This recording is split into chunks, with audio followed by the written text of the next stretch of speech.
Hello to all of the star seeds, light workers, and elementals that might be watching this video. My name is Jenny and this is Starseed Academy. Welcome to my channel. So today I want to talk about something like really different and actually talk about an entire realm with you. So this is the elemental realm of Avalon. Have you heard about it before? So this is a realm that was started on Earth during a golden era. So if you've heard of other golden era periods in humanity, then you might have heard of them called Atlantis was one, and Lemuria was another, and also Avalon was one. So this is during a golden era, and a golden era is what we are coming to the cusp of now, again, as humanity. It happens every 26,000 years. This is called the Precession Cycle of the Earth. So if you're not sure what that means, then you can definitely look up Precession Cycle, and it will describe to you how every 26,000 years, Earth is placed into a position where it receives the most light and photons and information from the sun. And so that is what the age of Aquarius is meant to be, us going into this new golden age. So during Atlantis, Lemuria, Avalon, that is what humanity and the beings on Earth at that time underwent. This beautiful evolution that the solar flares, the extra light, the DNA changes, it's an evolution of consciousness, but we don't know. It might be more. It might be an evolution in more ways than that. We may actually physically change. Our DNA may change. Our bodies may change. It's yet to be seen, but it's different every time that it happens. So in Atlantis, they became very wise and knowledgeable about free energy, using crystals to power huge cities that were built with crystals and powered by crystals. They were very much all about crystals power. They were very much into heavily into their science with their scientists and experiments and creating new everything. Really, they would crossbreed plants in a way that had never been done before to create a brand new specimen. And they also started experimenting with humans and crossbreeding humans with different kinds of beings, like bird, avian. This makes me wonder if this is where avian beings came from, or at least one of the lines of heritage of the avian beings, or also feline beings, maybe mantis, who knows. There was so much that was happening in Atlantis at that time. Maybe I should actually do a whole video on Atlantis. Is that something that you're interested in? If it is, if it really resonates with you, you probably have a past lifetime there. And I think that I've had maybe 2 people that I've done readings for that have had past lifetimes on Atlantis. So not a huge amount, maybe 2 or 3. So if you're watching, let me know if you want me to do a video on that realm and time period. So these time periods, Lemuria, Atlantis, Avalon, they all start on Earth, and then they undergo this huge evolution. DNA changes, the wisdom, the knowledge that's coming through with all of this extra light and the photons, and then the time comes for Earth to leave that place of orbit, and it leaves all of that sunshine golden era and comes back into a dark age. It's a cycle. It's 26,000 years, and it's this big cycle coming into the light and then coming into the dark ages. And you'll see that through human history. It's quite evident. So now that Earth is then leaving that high place of wisdom, high vibrations, all of that, those beings, they continue on somewhere else. So Atlantis, for instance, it's a mystery. Everyone says it's sunk. But I think it's gone somewhere else. At least the community and the societies would likely have moved up into a higher vibration, to a higher dimension, right? They're not going to be a part now of dark ages once they've been through that. So they likely move up through the dimensions into, who knows, 5th dimension, 6th, 7th, and they find somewhere else, some other timeline, some other possibility for them to live on and have that kind of a society. But it's interesting that Earth has spawned those kinds of societies multiple times over. So with Avalon, I don't know if you're familiar with Avalon or not, but this was almost has like a medieval vibe to it, like a lot of castles and kingdoms. And there are actually quite a few souls on Earth right now that have had lifetimes, usually plural. Like once you've had one lifetime there, you tend to want to go back. There's so much to experience in Avalon. And those souls are on Earth with us now. And I was wondering why I was seeing like so much of it coming up in different readings, so much elemental energy.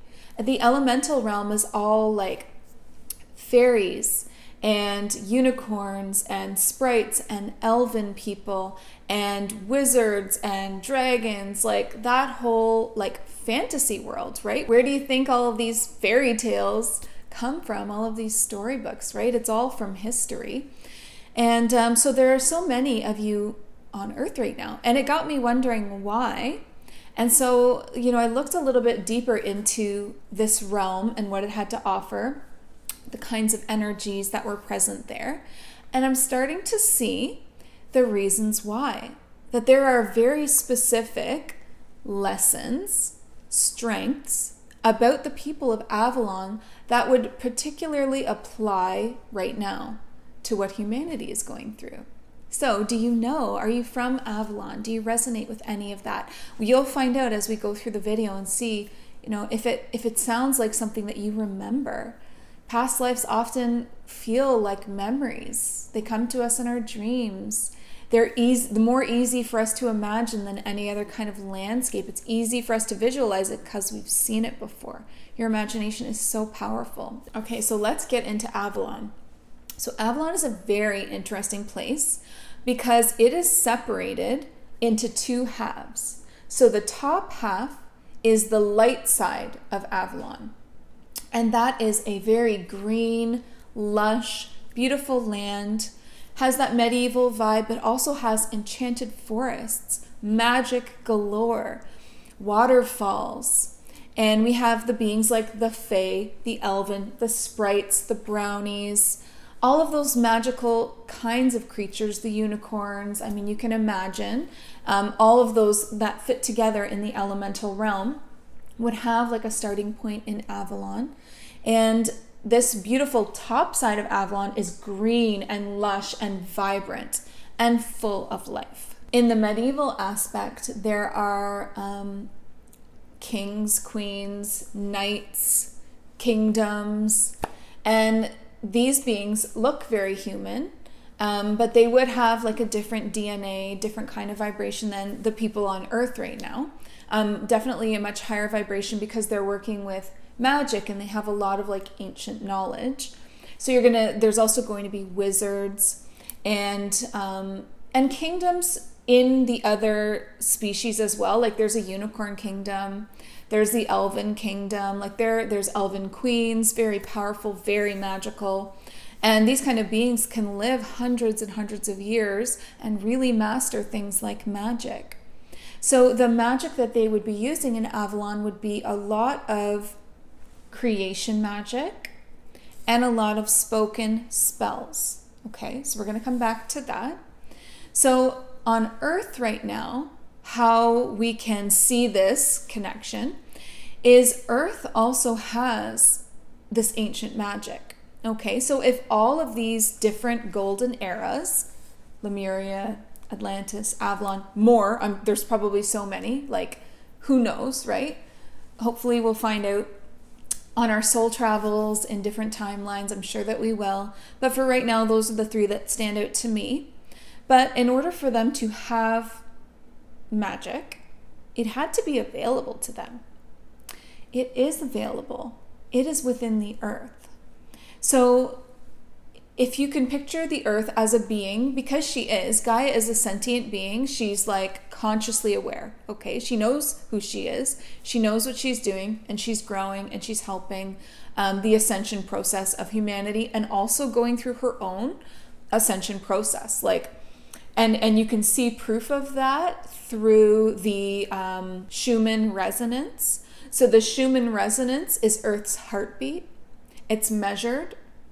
You can find it a lot on Instagram. A lot of people like to share and post what the frequency is.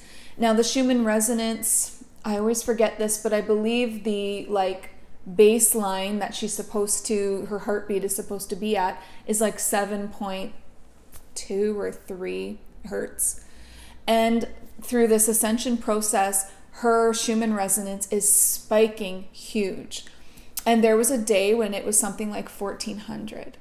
They're literally measuring this somewhere on the earth. I don't know where they do it. I think there's multiple labs that measure it, and then they send out these readings, and then a lot of the spiritual community picks up on this because they know when it's spiking, we're going to be experiencing major ascension symptoms. So what makes the Schumann resonance spike? Do you know? It's solar flares. So what does that connect to? To prove, yet again, connecting all of the pieces of this puzzle together. That proves that 26,000 year precession cycle. Not that we need proof of that. I mean, it's nice to see the evidence though and connect the dots, but that is something that is measured. The Earth rising up closer to those sun codes than ever before. Solar flares are more powerful because of the proximity. Schumann resonance. So that proves that solar flares and sun activity encourages and creates ascension. Ascension is the raising of the vibration or the raising of the frequency. It's something that you can measure, right? Earth's frequency normally would sit for since the dark ages, hundreds and thousands of years, would sit at 7 point, I can't remember what it is, something around there, around 7. And now in this new golden era that we're not even fully in yet, that we're arriving to on the cusp of, look at her readings. Really check this out. If you're into ascension and you're into understanding what humanity is going through, it is reflected in what the planet is going through. So her spikes are our spikes. It's reflected in us as she experiences these huge fluctuations in her frequency, going up into these super high levels. We're going through the exact same thing. We are on this planet with her. We are also absorbing these sun codes, right? So anyway, I digress because this is just so interesting to see all of it connecting and all of this proof, right? So back to the magic of Earth. So where is it on Earth? So because we were saying Gaia is the sentient being, if you pictured the magic running through her blood, basically, and her veins would be ley lines. So have you heard of ley lines before? Again, something so amazing to research if you're into this kind of stuff. Ley lines are extremely powerful, energetic lines buried in the earth that intersect in a pattern around the earth. And where two ley lines, running parallel, but then some of them are intersecting at an intersection, that is where ancient monumental sites just happen to be built, always on a ley line intersection. Pyramids, ancient Egyptian statues, temples, not just Egypt, all over the world. I was in Mexico recently-ish, and pre-COVID, and we saw Ekbalam, which was this huge, such an amazing place and pyramid. We climbed it, and also Tulum. And these are such high vibrational places for a reason. And that is why high priestesses and people that were in the spiritual know at the time would be building sites on those, or building their ancient temples and monuments on those sites, because that's where they want the power to be, the power of manifestation, because that is Earth's magic. It's creation magic. So Gaia's lines of power, her veins, the ley lines, that's not all she has to offer. So that's under the earth. And the power comes up to the surface, and then whatever is placed on those ley lines is very important. You will see actually a lot of like poltergeist activity at ley lines as well, because it just wakes up the energy, whatever's there. And then, spirit is attracted to that power, right? Because then they feel more alive, and that makes sense. So the second form of magic would be the intersections in the sky, like around the globe. This is the planetary grid that you've heard me talk about. So it looks like a geometric shape with all of these different intersections, like a net or a grid placed over the earth, like in this perfect circle, so that it holds the magic in and it can be powered. It has a huge hand in running whatever construct we're living in. So if we're living in the third dimensional construct, then it has a huge say in that, a huge hand in, it's like a huge battery. It powers, if it's around the surface of the globe, it powers the 3D construct and sends that power in, and the 3D construct stays strong. So if you're wanting to upgrade the construct of Earth as we want to like 4D, 5D, or even higher, it starts within ourselves. And then, and it's also starting deep within Gaia and her heartbeat, and within each individual. The power is in the numbers, so the collective consciousness. Once we hit a tipping point of so many people, like the majority, then it goes up and it starts to affect like the grid of the planet. And then we're going to see like a turnover into a higher dimensional society. So creation magic, which is one of the kinds of magic that Earth has to offer, is something that has been harnessed by all of these different golden eras, right? So a master of creation would be somebody that seemingly bent life around themselves and created things out of thin air. So they could possibly use tools to help them with this, but they would be harnessing that creation magic that is available on Earth, like with Gaia, harnessing that energy and using it to create their desired reality or a desired object, circumstance, whatever it is. It's creation magic, and create anything. There really are no limits with this. The key, though, is that the master creator of ancient times, or if you're becoming one yourself, the master creator has to fully commit to their vision, to the point where it is all they see. No matter what inconvenience comes along, no matter what bump in the road, no matter what circumstance, no matter what seems to prove it wrong, no matter what, it's all that you see, it's all there is. It becomes your reality in your belief, and it is all you will entertain. That's it. That's life. It's already been created in your mind and in your heart. And then the physical manifestation follows that. So this is where things like wait times come into place. So that can be frustrating, right? So like say for right now, creation magic has a wait time on Earth of human terms, maybe a few weeks or even a few months, right?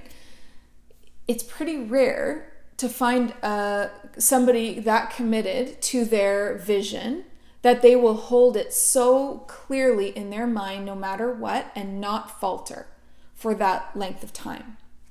Most people, as you can see when you look at the world, are not living their dream lives. They do not have that commitment because they don't understand what's really available and they don't believe it. So what the ancient eras have done, these golden age eras, and specifically in Avalon, I know for sure, what they've done is they've found tools to help with the wait time, right? It's still the same creation magic. You're still mastering creation, becoming a master creator. And I guess in Atlantis, they probably used crystals for everything, I swear. It's so funny when you get like a vision of Atlantis. It's just this huge crystal city, like Just so beautiful, so shiny. So they probably used that. But in Avalon, they used spells, spoken word spells, which is probably like, reminiscent of witchcraft. And maybe even that has its roots somewhere deep down the line. These spoken word spells, could have very possibly come from Avalon and have carried through to our time, because there are definitely like witches and wizards in Avalon, but also kings and queens and just people of power, people of great magic that would have used spells. So today they're known as, on Earth today, creation magic is known as manifestation. That's what everybody calls it. Spells are known as affirmations, but it's still the same ancient knowledge, ancient technology, or ancient ways of bringing magic into your life. So with affirmation spells, it shortens the wait time that you have to wait for the physical manifestation to arrive of your creation that you've been creating in the magical world. So I've learned a lot about this from visiting Avalon and talking with the beings there. And affirmations can be hacked as well. So if creation magic can be hacked by affirmations, like speed up the process, affirmations can be hacked to speed it up even further. Like there's always a way. So for affirmations, the spells, they can be sped up through, first of all, create them yourself. If you take an affirmation off of a page or a site or from someone else, it's not as powerful as when you create it. You have to write it yourself. It doesn't have to rhyme, but it can. A lot of mine do. I think that's fun, right? Then it feels like a real spell.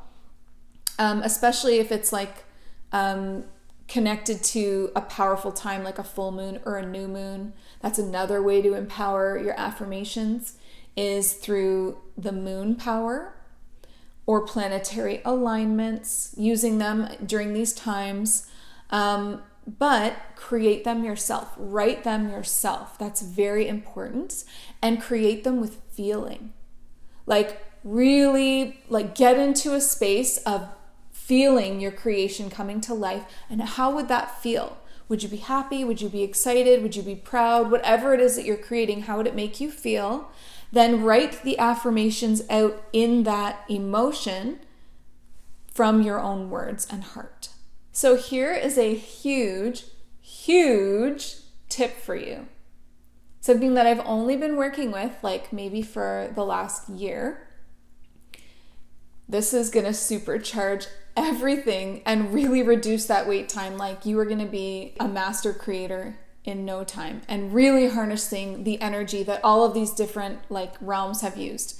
So here's the tip. So you've got your affirmations. They've been created by you. They're full of emotion, charged with emotion, whatever emotion you would like. Now, you're going to make sure that you obviously repeat them often.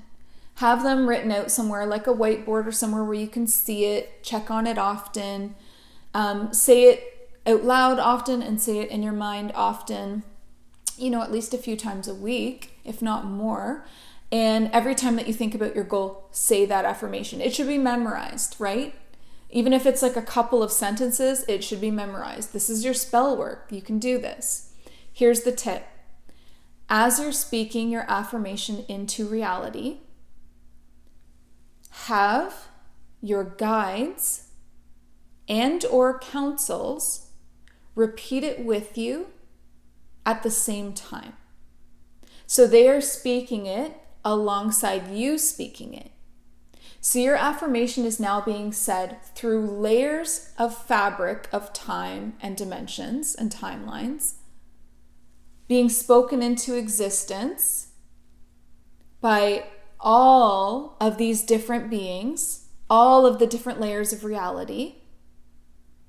And generally, most of our guides, I would say, are in our higher timelines than ourselves, which are even faster at manifesting things. So here's an example. So my best friend Amy is like my spirit guide. She'll repeat stuff with me all the time, and I feel it supercharging it.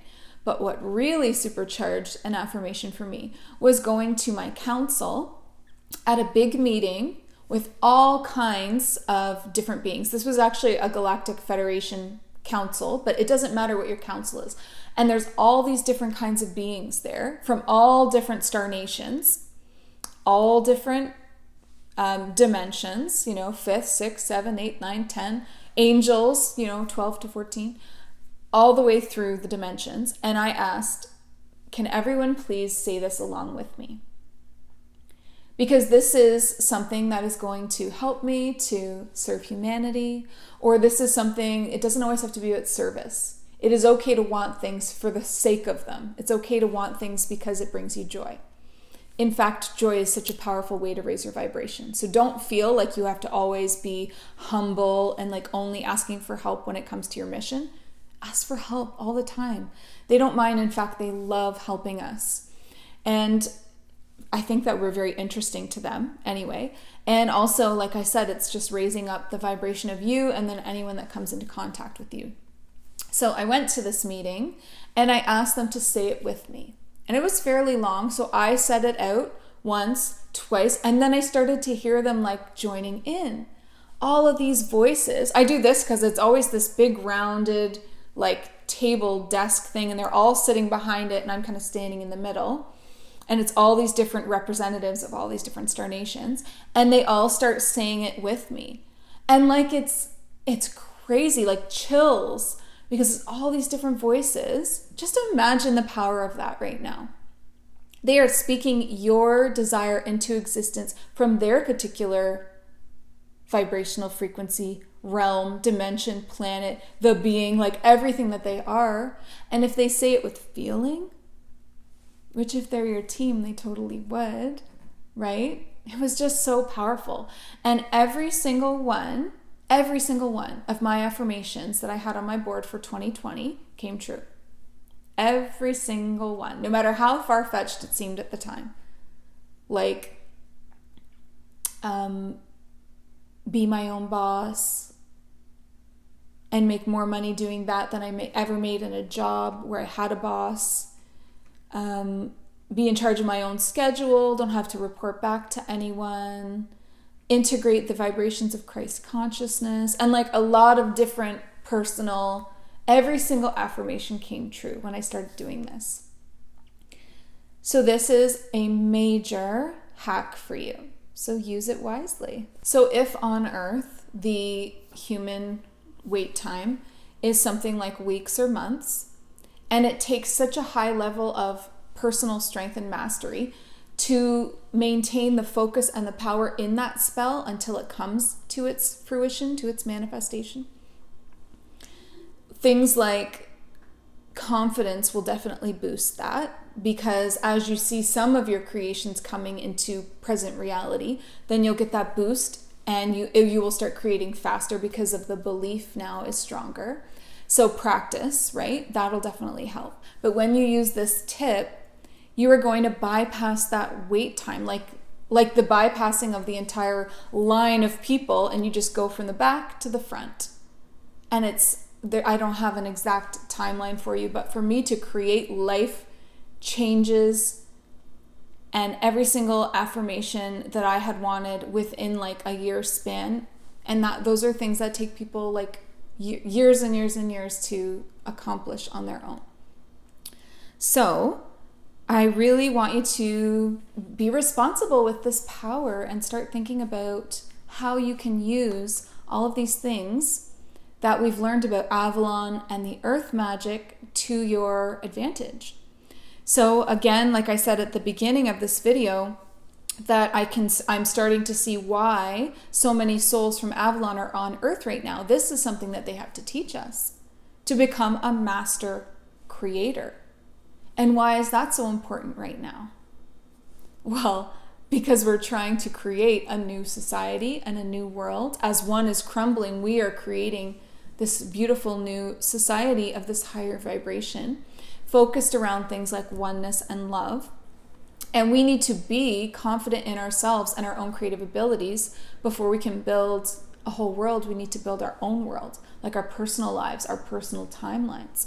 And we've talked before about how the main timeline is run by the collective consciousness, but we can have created a personal offshoot on a higher vibration, and that's where we can live to receive lessons at the level that we're on, higher vibrational lessons, so that we can keep growing and expanding, because we're not going to grow and expand down here. Once we're up here, we need this to grow and expand, right? So this is going to help you with all of that. And this is why that information is so important right now. And this is what Avalon in particular, yes, all the golden eras had ways of harnessing Earth's magic, but Avalon in particular, they were all about creation, magic, and spells, speaking things into existence. And we know that today as manifestation, affirmations. So just because they have different words, they are not less powerful, they are not less magical. They are forces to be reckoned with. And our planet truly is full of magic, full of it. We are not on like a dud of a planet. Oh my God, like Gaia is so powerful and she is full of ancient magic. And it's right there for us. It's tapping in and it's knowing how to use it. Okay, so that is the first big lesson of Avalon that she has to offer us. That's the top side of Avalon. If the planet has a top side and an underside, the top side is this green, lush, full of life, working with creation, magic, all of that. So what does the underside have to teach us? Let's talk about that next. So the underside of Avalon is like the counterpart of the top side. So like the opposite, the counterpart of it.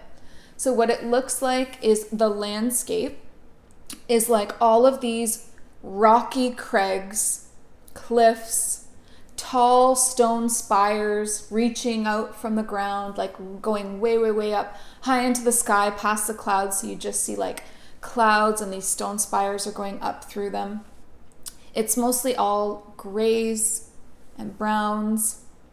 And there is a dark ocean or a dark sea there. And the shore is all very like rocky as well. And there are levels to the life there.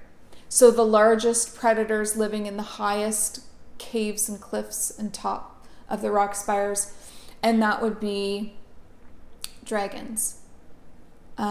Yes, they exist. Yes, they're real. Like this is just because it's different than Earth doesn't mean, that it doesn't exist. And again, this is where these fairy tales come from. Dragons used to be on Earth. Avalon used to be on Earth. So at the top, the largest predators would be lots of different kinds of dragons, though. Like there's many kinds. And then as you step down a little, come down a little, then the it's still winged creatures, but they would get a little bit smaller. And then you come down the next level, and they all have their own kind of like spaces that they find to live, caves and different things. There's an order to it all.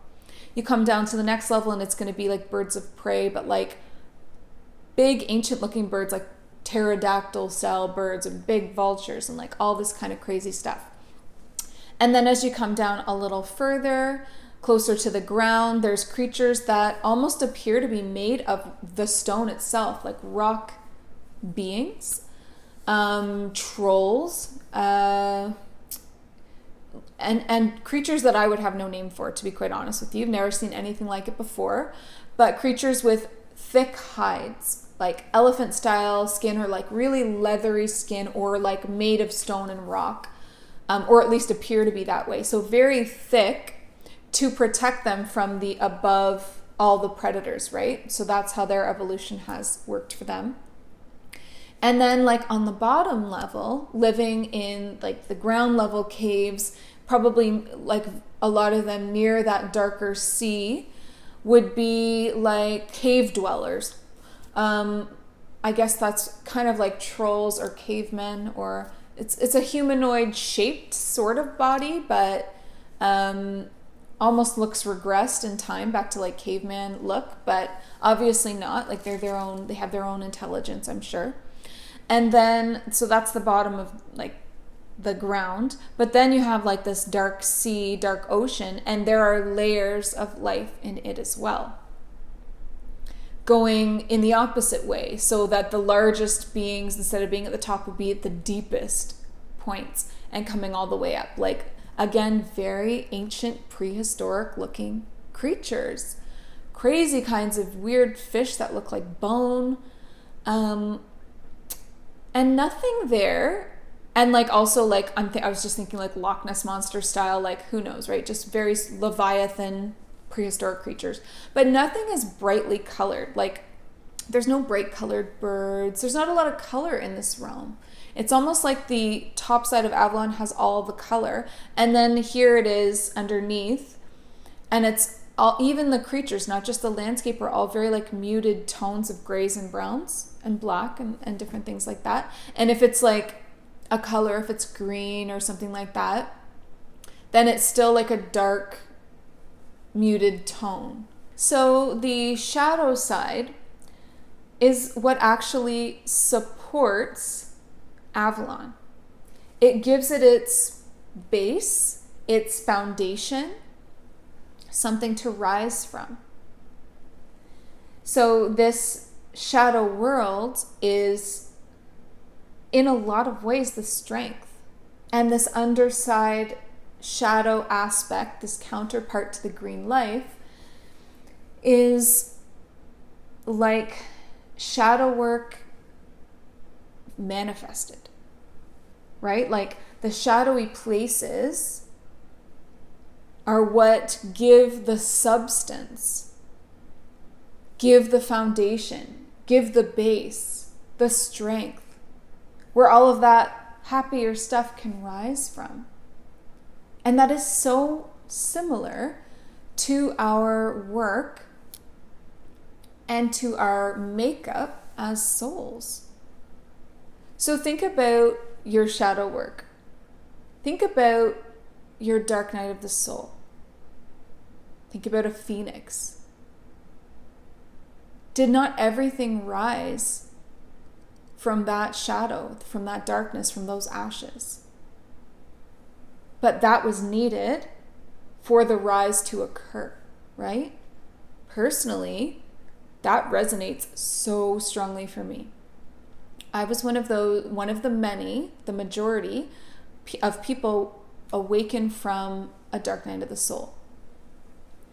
And I've had multiple, because I'm so lucky. And but I think the more you dig in like that, like the fact that I've had more than one, just gives me that much more strength. You could also picture it like a tree.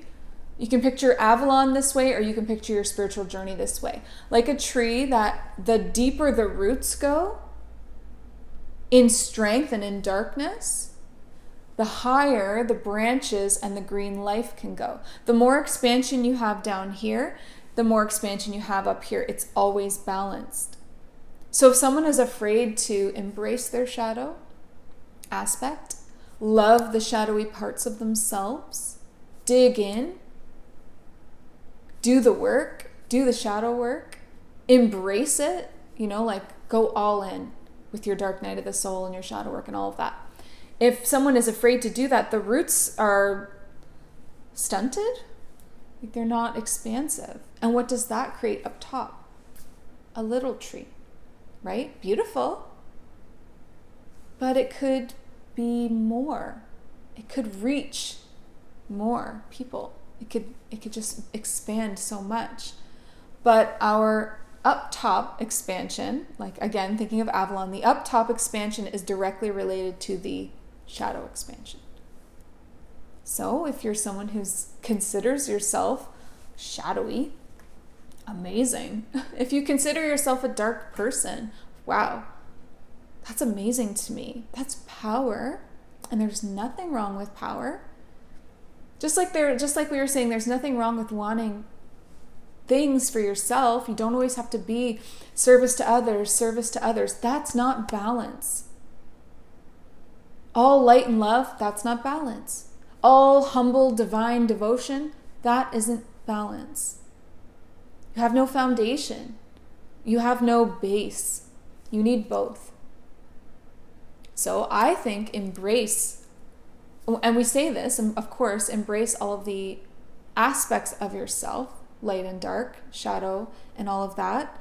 But this example of this realm, the elemental realm of Avalon, is the perfect example of this, right? So if on Earth, instead of two sides battling each other, which we now know after many videos on the subject, that that's duality. When the two sides, like if we want to just say light and shadow, when they clash and they battle, that is when duality happens. Because neither side can see the good in the other. And so they refuse to embrace not only that other side, but the aspects within themselves that match that. Because within us is light and shadow, and then within the world is light and shadow. It's microcosm, small, macrocosm, large. So on small scale and on a large scale, if you can't embrace shadow, or if you can't embrace, if you're on the other side, you can't embrace light, then that's duality, right? That's you fighting back against the opposite of whatever you believe that you are. So if you believe you're all light and you don't have any shadow, no way, I'm just perfect and totally like I'm Jesus on earth. Some people believe they're Jesus incarnate, and that's fine, but Jesus had shadow. Jesus had light. Jesus wasn't perfect. He had human characteristics. He had strength. He had divine characteristics. He was everything. We are all everything. And you need to see it like that. That acceptance of all of the aspects, all of the grays and black and white, all of the scale of the grays, because it's everything in between black and white, that acceptance is wholeness.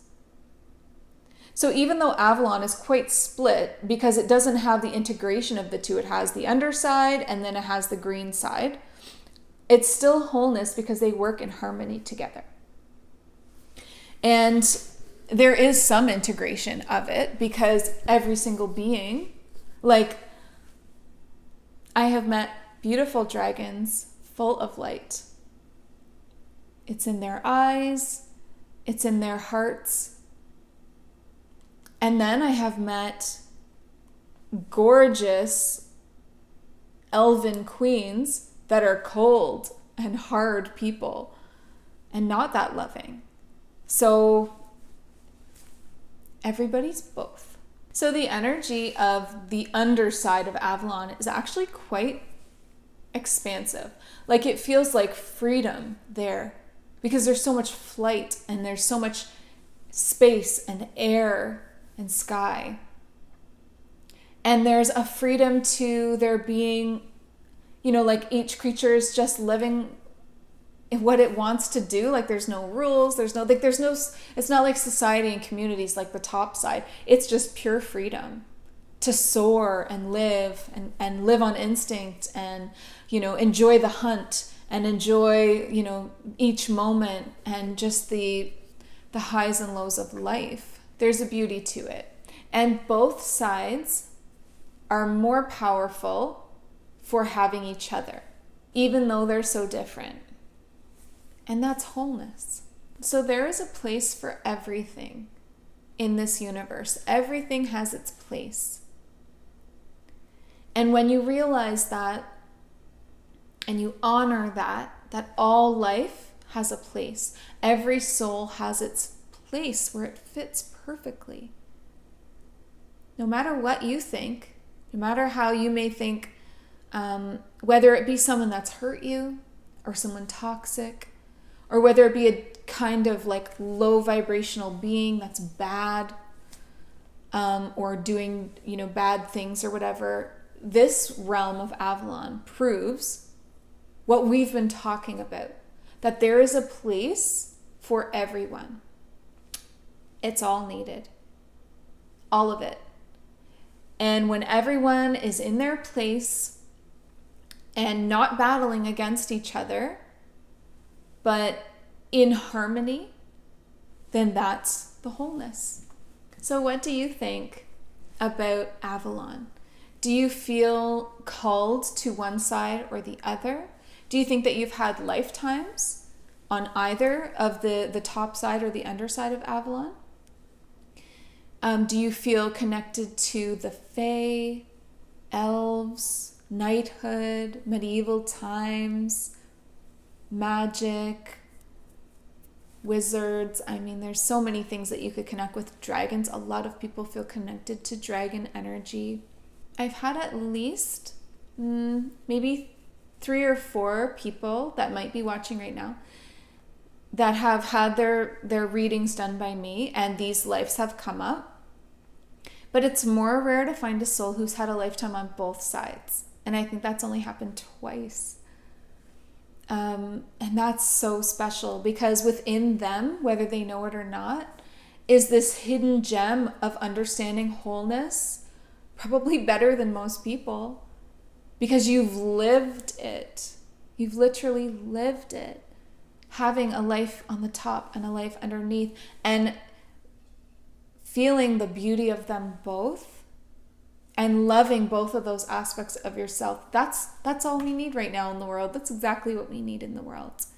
So if you're watching and you want to, comment below about what you think about all of this. So I have a really strong connection with Avalon, and I really love the energy there, the magic there. It feels old, like ancient, but it also feels reminiscent of Earth. Like, I feel it here. I see how the seeds of it started here. So I'm going to continue working with my shadow work, the foundation, the base, and the strength, so that my roots can get really strong, so that I can continue to expand. The deeper the roots go, the higher you'll soar. And I'm also going to continue working with creation magic and becoming a master of creator, and working with my affirmations, my spells, and getting those tips that I gave you about bypassing the regular human wait times on manifesting. So try it, just try it, and let me know how it goes. Come back to this video and comment back on it in a few weeks or months, when you've had some time to really put the effort into trying out those magical tips and tricks, and let us all know how it's going. And if you have tips on the manifestation side of things or on the affirmation side of things, then feel free to share them down below. If you liked this video, please click like. Actually, take the 2 seconds to click it. It means to me that I can see that someone liked it, right? Whereas I can't always read your minds. And if you want to share this, if you think people would be interested in this video, then feel free to share it. But most importantly, make sure that you are subscribed, because the videos on this channel are getting so intense, like crazy ass topics lately. I'm here for it all. So again, if you have topic ideas that you want covered, feel free to drop those recommendations in the comments as well. If you're looking for a past life reading or a spirit guide reading, or both, check out the link in the description box, and we can get you set up to work with me one-on-one, and we'll see if any of this comes up in your reading. Click the notification bell, or come back every Sunday, Monday, Wednesday, because there's 3 new videos every single week. And before we go today, I just really want to remind you, as always, to listen to your heart and the quiet voice within, because you are so much more than the body you are in. Thank you so much. Bye.